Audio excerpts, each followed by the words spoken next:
You've probably heard that every time you ask an AI a question, it drinks a bottle of water, which is a fun mental image. You typing, "Write me a haiku about my cat," and somewhere, a data center quietly chugging a bottle of Dasani. Here's the thing. That story isn't exactly wrong, but it's aimed at the wrong part of the picture. And once you see where the water actually goes, you can't unsee it. So let's fix that. The headlines have been relentless. AI is draining our reservoirs. Data centers are a water catastrophe. Every prompt costs a bottle of water. And look, some of that concern is legitimate. I'll defend part of it in a minute. But most of the outrage is pointed at the wrong culprit, and I want to walk you through why, without turning this into an engineering lecture, mostly. So why is everyone suddenly talking about this? Two words: artificial intelligence. Old school data centers ran on CPUs, the same kind of chip in your laptop. AI runs on accelerators, and those pull roughly 10 times the power. To put that in perspective, back in 2018, the industry was clutching its pearls over racks pulling 20 to 30 kilowatts. Today, the big operators are asking for up to 2,200 kilowatts per rack. That's not a typo. That's like going from a space heater to a small town. And all that power turns into heat. Heat you have to get rid of. And that, finally, is where water shows up. Now, before I start swatting down myths, let me be fair, because I don't want you to walk away thinking water use is a non-issue. It isn't. There's a thing called water stress. It just means an area wants more water than it's got, and it's getting worse. Something like 43% of existing data centers already sit in high-stress regions. In the US, almost 40% of data center capacity is heading that way this decade. Analysts put the price tag of water stress at $265 billion by 2050. Meanwhile, data center power demand is on track to nearly double by 2030. So no, the people worried about water aren't being paranoid.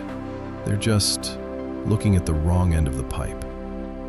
Okay, how does a data center actually use water? There are two loops, and they could not be more different. The internal loop is the water, or fluid, right next to the servers, pulling heat off the chips. And here's the plot people miss. It's sealed, closed. Same fluid, going in circles, basically forever. You fill it once and top it off occasionally, like the coolant in your car. When companies brag about liquid cooling, this is what they mean. And half the time it isn't even water. It's a special non-conductive fluid. So the internal loop barely sips. The external loop is where the action is. That's the water that goes outside to the cooling towers, gets sprayed, evaporates, and carries the heat away. Same principle as you sweating at the gym. You lose water to evaporation, plus a bit to wind just blowing it away. Genuinely, the wind took it is a line item. So when we talk about a data center using water, it's almost entirely this outdoor loop.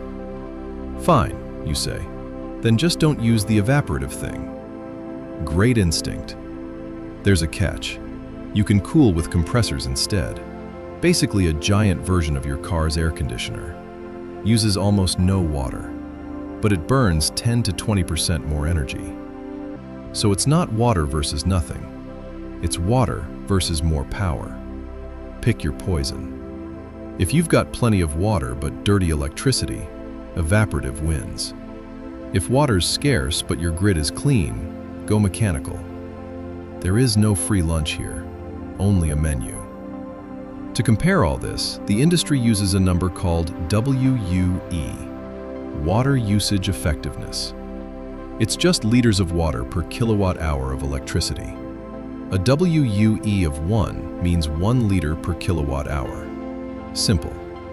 For a real feel, a mid-sized 10 megawatt facility running at the average efficiency sips about 41 million gallons a year, which sounds enormous until we compare it to literally anything else, which we're about to do. And this is where it gets fun.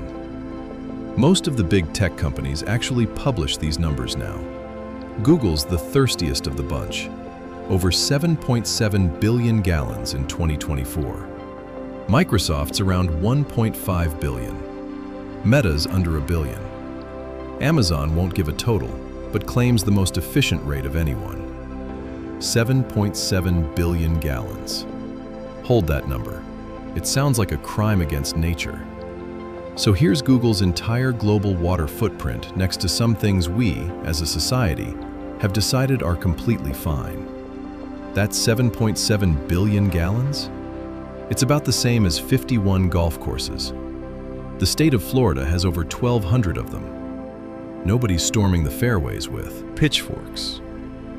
And corn. Growing corn in the US burns through more than 150 billion gallons a year, most of it to feed livestock and make ethanol. I'm not saying data centers get a free pass. I'm saying they are absolutely not the water villain of the century. They're not even the water villain of the county. Which brings us to the part I actually made this video for. Here's the twist nobody puts in a headline, because it doesn't fit on a thumbnail. The water isn't mostly used at the data center. It's used at the power plant feeding it. The data center itself sips about 1.8 liters per kilowatt hour. But generating that same kilowatt hour of electricity, the national average is 7.6 liters. So for every drop the building uses directly, several more got used upstream to make its power. And nobody's filming that cooling tower. And now the part that's going to annoy somebody in the comments. The thirstiest way to make that power? Nuclear. Yeah, nuclear. The clean energy darling. Great on carbon, genuinely. But a nuclear plant guzzles 1.5 to 3 liters of water per kilowatt hour. And the US nuclear fleet alone burns through more than 300 billion gallons a year. Compare that to every reporting AI company on Earth, combined worldwide, coming in under 10 billion. So one country's reactors use roughly 30 times more water than the entire reporting AI industry on the planet.